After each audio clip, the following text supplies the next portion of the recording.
નમસ્કાર વિદ્યાર્થી મિત્રો, સ્વાગત છે તમારું ફરીથી એકવાર આપણી યુટ્યુબ ચેનલ સ્ટડી વિથ જનમ શર્મા. તો વિદ્યાર્થીઓ, આપણે છેલ્લા વિડીયોની અંદર ધોરણ 10 ગણિત ચેપ્ટર નંબર 13 ખતમ કર્યું હતું, એટલે કે આંકડાશાસ્ત્ર આપણું પૂર્ણ થયું હતું. હવે આપણે જોવાનું છે ચેપ્ટર નંબર 7. વિદ્યાર્થીઓ, જે આપણા ચેપ્ટર પતી ગયા છે તેની તમે પ્રેક્ટિસ કરતા રહેજો. વિડીયોને ફરીથી રિવાઇન્ડ કરીને જોતા રહેજો, જેથી તમને સમજમાં આવે. અને જ્યાં સમજમાં ખબર ના પડે ત્યાંનો સ્ક્રીનશોટ લઈને તમે કોમેન્ટ કરી શકો છો, અથવા તો ઇન્સ્ટાગ્રામ પર સ્ટડી વિથ જનમ સરના પેજ ઉપર તમે DM પણ કરી શકો છો. જો વિદ્યાર્થીઓ, હવે આપણે ચેપ્ટર નંબર 7 ઉપર જઈ ગયા છીએ. ચેપ્ટર નંબર 7 છે યામ ભૂમિતિ.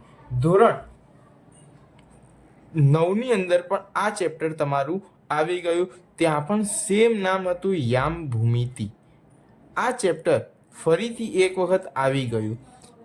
યાદ કરો કે યામ ભૂમિતિની અંદર તમને કઈ કઈ વસ્તુઓનો અભ્યાસ કરવામાં આવ્યો હતો, જેમ કે એક્સ અક્ષ, વાય અક્ષ, પછી એ ના યામ, બી ના યામ, એ ના યામ, બી ના યામ. હવે એ ના યામ અને બી ના યામ એટલે કે આપણે એવું જોયું હતું કે એ બિંદુ છે એની અંદર આપણને 8 અને 5 આપ્યું હોય, તો આ જે 8 હોય તે કયા અક્ષ ઉપરનો હોય? તો એક્સ અક્ષ ઉપરનો હોય.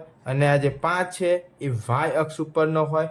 તો એવી જ રીતે હવે બીજું આપ્યું હોય બિંદુ બી, તો જેનું આપ્યું હોય 6 અને -3, તો આમાં આ 6 છે એ એક્સ અક્ષ ઉપર અને બીજું હોય એ વાય અક્ષ ઉપર હોય. આવું આપણે ધોરણ 9 ની અંદર શીખી ગયા વિદ્યાર્થીઓ. હવે એને આગળ આપણે એ ચેપ્ટરનો થોડો વધુ વિસ્તારથી સમજ મેળવવાની છે, બરાબર? તો આ ચેપ્ટરની અંદર ખૂબ જ ધ્યાનથી સમજણ મેળવજો. આજે હું તમને ઇન્ટ્રોડક્શનની સાથે અમુક દાખલા શીખવાડીશ.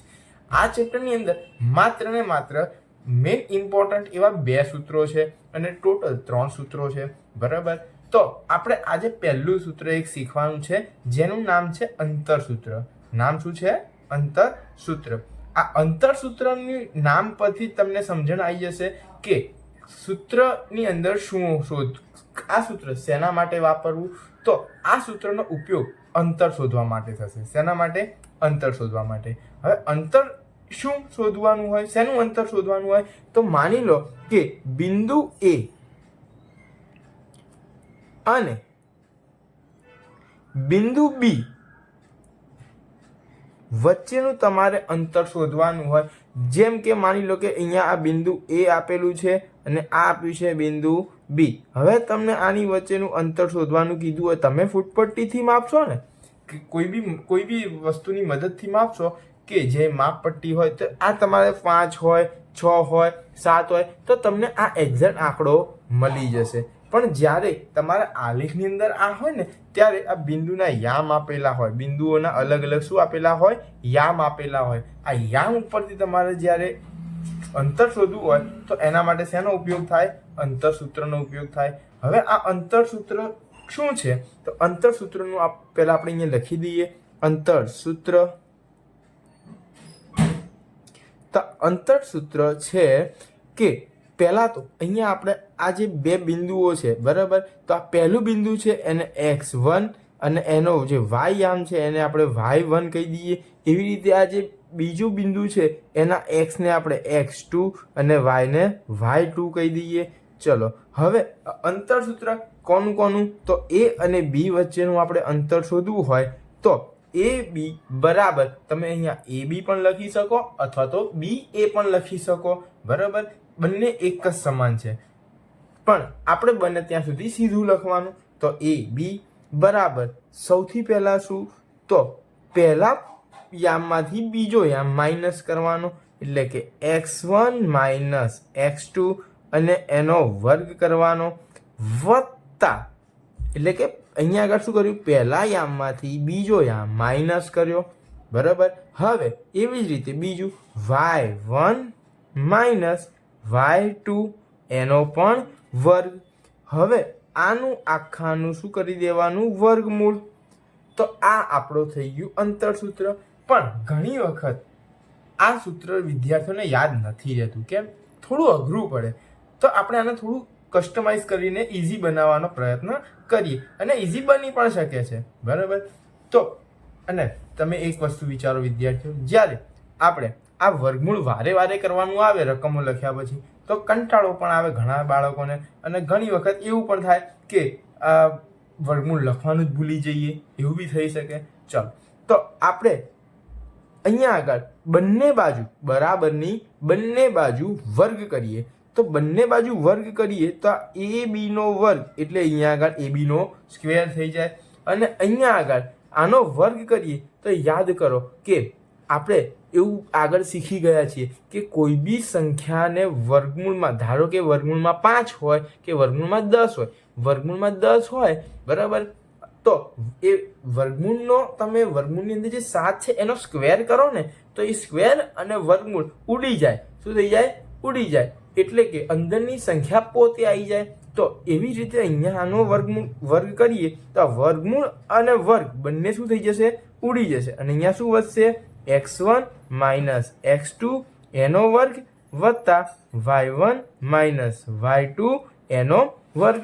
તો આ એકદમ સિમ્પલ થઈ ગયું, કોઈ મગજમારી નહીં કે સર અમે વર્ગમૂળ લખવાનું ભૂલી ગયા, હવે કરી દઈએ તો ચાલે ના ચાલે. એના કરતાં આ વર્ગમૂળ હટી ગયું અને અહીંયા શું આવી ગયું? સ્ક્વેર આવી ગયું. તો આ સૂત્ર તમારે શું કરવાનું છે? યાદ રાખવાનું છે.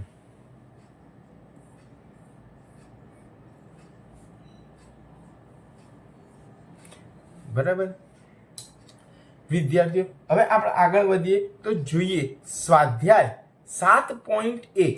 સ્વાધ્યાય 7.1 શું જોઈશું? સ્વાધ્યાય 7.1 એનો પ્રશ્ન નંબર 1. ચલો, સ્વાધ્યાય 7.1 એનો પ્રશ્ન 1.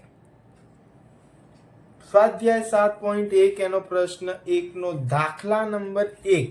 શું આપણને શું આપેલું છે? બે બિંદુઓના યામ આપેલા છે. શું આપેલું છે? બે બિંદુઓના યામ આપેલા છે. એની અંદર જુઓ, પ્રશ્ન 1 ની અંદર 3 દાખલા છે. બરાબર, આપણે પહેલો દાખલો જોઈએ. પહેલાની રકમ શું? આપણને અહીંયા એવું કીધું છે 2 3 અલ્પ વિરામ 4 1. હવે અહીંયા આપણને બિંદુઓના નામ કીધા નથી. બિંદુઓના યામ કીધા છે? ના, બિંદુઓના યામ કીધા નથી. તો આપણે અહીંયા લખી દઈએ, આ નામ આપી દઈએ આપણે. તો A 2 3 અને B 4 1 આપી દીધા નામ. સરસ, તમે તમારી રીતે કોઈ પણ નામ આપી શકો છો. બરાબર, ચલો હવે આગળ વધીએ. તો સૂત્ર લખી દઈશું પહેલા તો A B બરાબર AB નો વર્ગ બરાબર. હવે જુઓ આ x1, અહીંયા આગળ x1 એટલે કે અહીંયાથી શું લેવાનો? બ ગડે 2 માઇનસ x2 એટલે અહીંયા પાછળથી 4 લીધો. ચલો, એનો વર્ગ પ્લસ y1 એટલે 3 માઇનસ y2 એટલે 1 એનો વર્ગ. ચલો, 2 માંથી 4 જાય તો કેટલા વધે? -2 વધે. હવે -2 નો વર્ગ કરો તો જુઓ માઇનસ માઇનસ પ્લસ થઈ જશે અને 2 દુ 4 થઈ જશે. પ્લસ 3 માંથી 1 જાય તો 2 વધે અને 2 નો વર્ગ એટલે 4 અને 4 ને 4 8. પણ આ તો શું આવ્યું? આપણું AB નો વર્ગ આવ્યો. હવે આ વર્ગ સામે લઈ જાઓ, વર્ગને પેલી બાજુ લઈ જઈએ એટલે કે સામે શું થઈ જાય?